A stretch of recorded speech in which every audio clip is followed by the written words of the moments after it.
Byzantium supplanted Rome and Milan in the west at around the same time, and it would not be out of place to refer to Nanjing as the Byzantium of the East. This shift of China's center of political gravity to the south was brought to the attention of the Western world by the 20th century French historian René Grousset. When the rich and powerful families of North China migrated south, they took with them the ancient Chinese culture of the Central Plains, in particular sacred rites and music.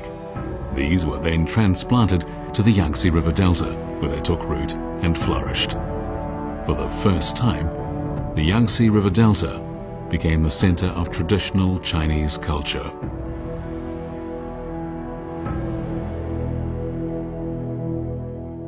它带来的是我们这个整个中华这个传统文化的这个精华的那一部分，同原来的南方文化相融合，这个形成过一个以中原传统文化为主的南北的一种融合文化。用现代话来讲呢，就南京是当时全国最大的一个移民的城市。从我们研究历史的人看来，一个以移民为主的城市，它的生命力是比较最强的。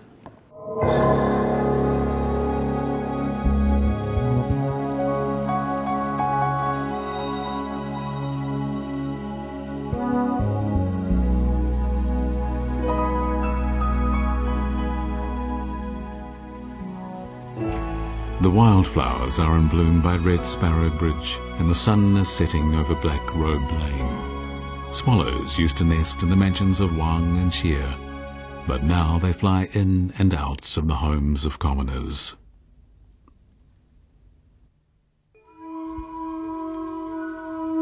Black Robe Lane has been in existence for more than 1,000 years, yet it seems there have only ever been on the street just two homes, one belonging to the Wangs and the other belonging to the Xies. The Wang family played a prominent role in society following the example of Wang Dao. The Xie family, on the other hand, preferred a quiet life out of the spotlight, following the example of Xie An. Wang Shizhi was born in Black Robe Lane. He frequented gatherings of literati at Orchid Pavilion, and he became close friends with Xie An. When Xie An lived in seclusion in the eastern mountains, people sighed in despair, saying, "If Xie An doesn't come forth, peace will never come to our land." When Xie An was 40 years old, he became Prime Minister in the Eastern Jin court. Once in that position, the calm and imperturbable Xie An kept the country's weak pulse beating and restored its strength.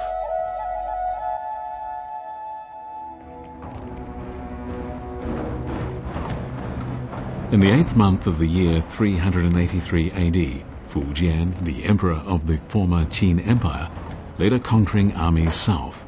The army was so large, he boasted that if all his cavalry threw their whips into the Yangtze River, the river would cease to flow.